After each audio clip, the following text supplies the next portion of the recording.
Hey everybody, it's Lon.TV, and we're taking a look today at a couple of inexpensive tablets from Barnes & Noble here in the US.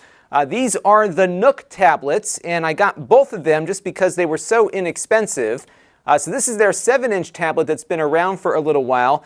This costs $50, and then they recently came up with this one, which is 10.1 inches and sells for $129, about $20 less than a similar tablet from Amazon. And they also have an add-on keyboard that you can get for it as well. So there are a couple of low-cost options here with a pretty decent warranty as well that we'll be exploring in this review. But I do want to let you know, in the interest of full disclosure, that I paid for both of these with my own funds and the keyboard. All the opinions you're about to hear are my own. Nobody is paying for this review, nor has anyone reviewed or approved what you're about to see before it was uploaded. So let's get into it now and see what these tablets can do. So let's take a closer look now at the hardware, and we'll begin here with the 7-inch tablet. This sells for $49, as I mentioned. It's got a Cortex A53 processor running at 1.3 gigahertz. It's got a 7-inch display here, 1024 by 600. But it does, for that price, have 16 gigabytes of onboard storage, but only 1 gigabyte of RAM. But I think for the kinds of things that you might do with a tablet like this, it's probably adequate. So it's not super fast. I'm really not pleased with the display quality. It's very washed out and running a bit cold. So if you were looking, for example, at the 7-inch Amazon tablet, it does have a better display than what this one has. This is an IPS display, so it does have good viewing angles, but it's fairly low resolution at 1024 by 600. But overall, for doing basic tablet tasks, I think it isn't bad for the price point. Unlike the Amazon tablet, there are no ads when you turn it on, and there is a 1-year warranty on this versus only 90 days on the Amazon tablets. And one of the things that's unique about these versus the Amazon is that they're running with the Google Play Store. So if you have purchased apps on your smartphone, you'll be able to get to those apps just by popping open the Play Store and jumping in. Both of these have Android 8.1 Oreo. This one, though, has the Go edition, which is a little more optimized for lower powered devices, especially ones with limited RAM, like this one has at only a gigabyte. There's not many ports on this one to discuss. You do have a headphone jack, which is now lacking on some higher end tablets.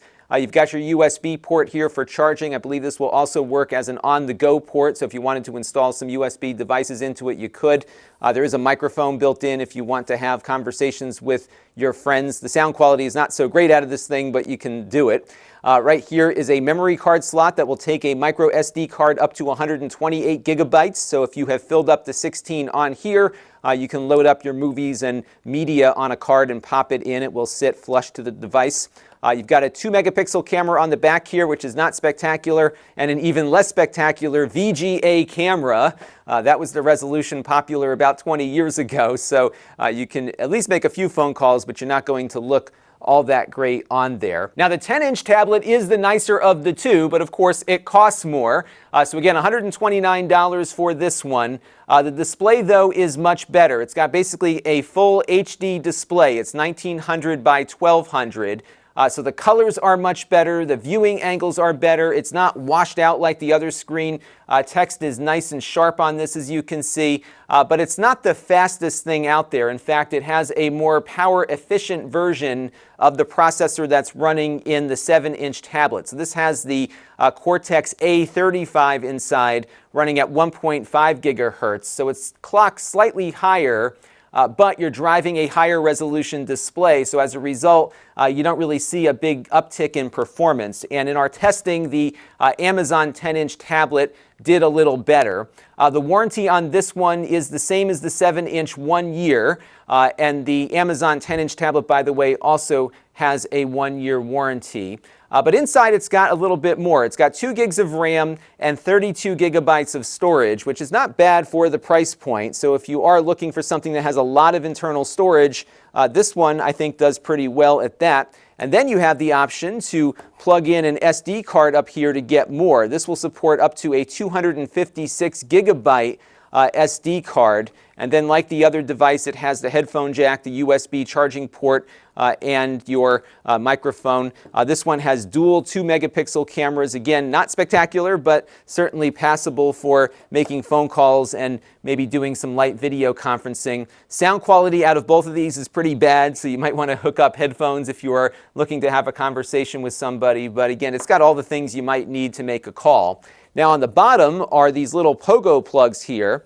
And this will connect up with the keyboard that they've designed specifically for the 10-inch device. The keyboard feels a lot like most of those cheap aftermarket keyboards might feel like out there. Costs about $40. But it's designed to integrate directly with the Nook 10-inch tablet. So you can fold it up like so here. It does pick up some dirt on the desk, as you can see, and then it will magnetically clasp shut. So it's not a bad little package here for under $200. But one thing I noticed with the keyboard case here is that if you want to pick up the tablet and just use it like a tablet, you'll want to disconnect the tablet physically because these keys are always active. So a lot of 2-in-1s and other tablets we've looked at are smart enough to know when the keyboard is flipped out of the way. This one doesn't know that. So as long as the keyboard's attached, it is active and you'll have crazy stuff going on your screen as a result. So that's one only knock against the keyboard case here, is that it's not all that intelligent. Now the weight on these is about what you would expect out of a similar tablet. So the 7-inch one here is 8.8 ounces or 250 grams. The bigger tablet weighs just over a pound or 456 grams, but the keyboard case here adds another 14 ounces or 397 grams to the package. But overall, not all that heavy, again, given the price point. My only other gripe with them is that you do see the touchscreen wires when you have light reflecting on it. So you can see those little grid patterns there as that light reflects, and you'll see that on both displays. This is something I typically see with lower cost, cheaper tablets, and it's really unavoidable, I think, at this price point. But if that bothers you, or you do plan to use this out in areas where you've got a lot of reflective light, you will definitely notice that. Now these devices are running pretty much a stock version of Android 8 Oreo 8.1. They do have some of their own stuff here on the launcher when you load it up, but you can get rid of these things. So of course, if I don't want to go shopping for Nook books, I can just remove this widget from the list and it's gone. So I'm not forced to only have Nook content thrown at me when I first log in. Their e-reader here is down at the bottom, so you can tap on that and pull up the Nook app and start reading. The reading experience is decent. It's nothing crazy, but it's a nice little e-reader for the books that you might buy off of the App Store. But I have noticed that these things tend to lag a little bit. The 7-inch more than the 10-inch here, but even the 10-inch will occasionally lag out when you're trying to turn pages and stuff. But again, the reading experience is not bad and much better on the 10-inch versus the 7, given the nicer display here. Now, if I wanted to get rid of some of this stuff, I can just drag it up here and remove it, and then I could maybe move the Google Play Store down here into position. So I do like the fact that you can tuck away the Nook stuff if you don't want to see it all the time. That's a nice little bonus there to give the user some choice. We're going to take a look now at performance, beginning with the 7-inch tablet. One thing I wanted to note is that the 7-inch comes with the Android Go variant of their operating system, and as a result, some of the Google apps on here are the Go versions of them. So for example, Google Maps here is the Maps Go app. It is a lot smaller in size on the internal storage than the regular Maps app is. It's lacking navigation, for example. I don't believe the tablet has GPS on it, so you wouldn't really be able to navigate anyhow. So a lot of times these Google apps are built in by default. You can't remove them. In this instance, you have much smaller versions of those apps, and if there's a feature missing on the Go version that you'd like to get access to, you can install the full version of the app if you choose, but the default Google apps are a lot smaller and are not taking up a lot of space. Let's take a look at YouTube real quick and see how it runs on the tablet here. So not too bad. This tablet, by the way, along with the 10-inch, work on 5 gigahertz networks too, Wi-Fi networks. So if you have faster Wi-Fi, this should take advantage of it to the best possible ability of its little processor here. And as you can see here, the YouTube videos kind of spin right up pretty quickly. We can very quickly switch back and forth between modes. Again, it's pretty adequate, but this display is super washed out, and I'm really not crazy about the overall colors that I'm seeing on here. So let's take a look now and see how the 7-inch tablet performs with games. And I've got Goat Simulator running here, which is actually running pretty nicely. And I think you'll see in a minute the frame rate might be a little better on here than it is on the 10-inch tablet, primarily because this is a relatively low resolution display in comparison. Now, one of the cool things about Android is that a bulk of the casual games on the Google Play Store will run on tablets like this one, primarily because a bulk of the Android install base are running with these lower end processors. So most developers don't want to miss the opportunity to sell you a $5 app here. So you will have a lot of gaming choices that should perform pretty adequately. So games like Minecraft and Grand Theft Auto and a lot of the other popular Android games should function well on here. One thing that you probably won't have a great experience with is retro game emulation if you decide to go beyond the 16-bit consoles. I found with this processor in the past, you might be able to get some PlayStation 1 emulation out of it, but that's kind of pushing it. So I would say that you'd want to stick with the casual games in the Play Store and some lower end emulators. Both tablets do have Bluetooth built in, so you could connect up external game controllers too. So let's jump over to the 10-inch display now and take a look at YouTube. It is pretty responsive here when you click on a video, just like the other tablet was. But things look a lot nicer on this one because the display, again, is much higher resolution. This is a 1900 by 1200 display, but it's also not washed out like the other one is. So the color looks a lot better on here, and of course it is a lot sharper. It's just a better video experience here versus the 7-inch. So the 7-inch doesn't do well with reading, nor does it do very well with video playback, but if you want something really small and cheap, maybe it's worth looking at. But if you are serious about doing this kind of stuff, I think you are probably going to be happier with the 10-inch tablet here.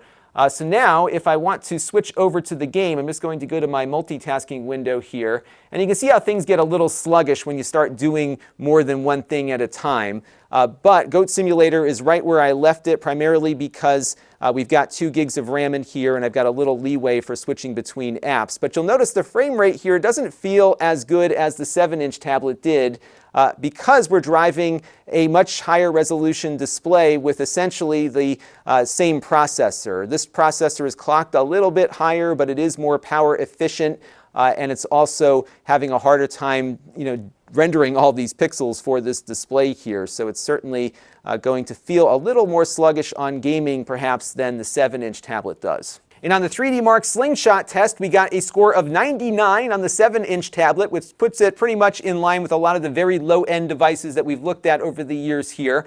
The 10-inch tablet scored better at 303, but it's still a bit slower than the Fire HD 10 from Amazon. So I think if you're looking for a faster performing device, Amazon's 10-inch tablet will certainly get you there. But again, this one isn't bad for its price point.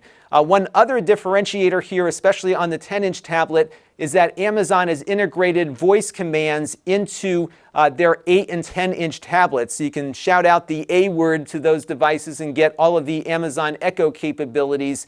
You don't have that with these tablets, so that's one advantage perhaps that you might gain with the Amazon ecosystem if that was something that was important to you. But again, for the price, I think the 10-inch one performs about where I expected it to perform. The 7-inch one doesn't perform all that great on that test, but generally I think it's in line with what that price point might suggest. So that's going to do it for our look at the Barnes & Noble tablets. They are pretty much similar to what we've seen out of some of those generic Chinese tablets that we look at from time to time, both in their overall build quality and performance. I am not crazy about the display on the 7-inch tablet. I think that's one area where Amazon's device, the 7-inch device from them, does better, but you get a better warranty here. You've got the Google Play Store, so there are some advantages to perhaps looking at the Barnes & Noble tablets. And I would actually look at these first before you go out and buy some generic Chinese brand, just because you've got a name brand behind it that should be able to support these better than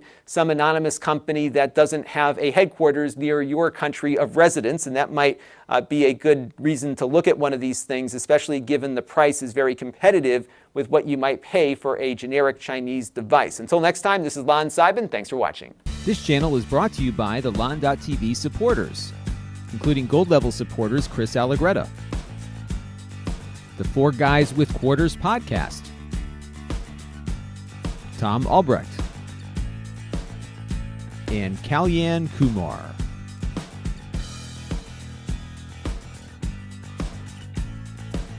If you want to help the channel, you can by contributing as little as $1 a month.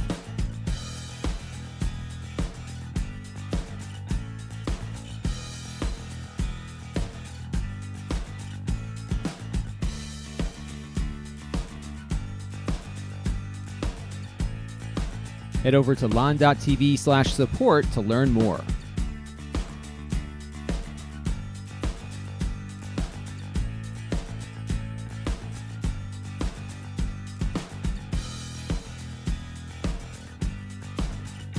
And don't forget to subscribe. Visit Lon.TV/s.